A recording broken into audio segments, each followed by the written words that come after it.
What would you say are some of the tools that you would recommend to help people get over that barrier and pick up the phone? That's a really good question. I would start by just this idea that we have these beliefs, sometimes conscious, unconscious, and our own relationship with money. And everyone might want to take a little bit of time on their own to do some exploration, to gain some insight and understanding around their money scripts, around their values, around their life experiences, around how their psychosocial environment has shaped who they are, in order to then feel comfortable going to someone like you to really talk about the dollars and cents and budgeting and planning. Because if they don't first get a sense of all of that's going on inside of them, they're going to come and bring to you their money anxiety or their beliefs about scarcity or their intergenerational trauma playing out.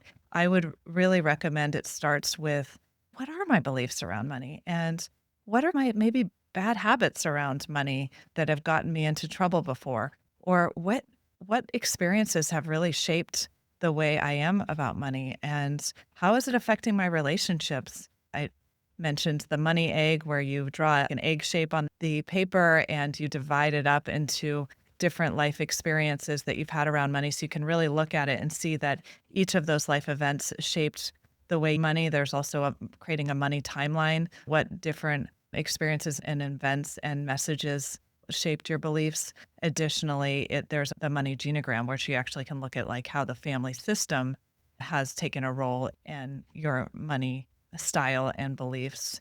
And so all of these are more just exercise to get to know yourself, also to get to know your values. Finally, I think if you identify that you try this and it brings up a lot of issues, that you're in tears or you get stuck or you realize there's just layers and layers to unpack, that's when you might want to go to a therapist. Another recommendation that we already talked about earlier is whatever you need to do to get in a calm state of mind, to breathe, self regulate whenever you're thinking or talking about money will help you make a phone call to a financial advisor and start the process, not get in your own way, so that you can be in a regulated state of mind. Those would be the few recommendations. But never hesitate to seek a therapist, because that's what they're there for.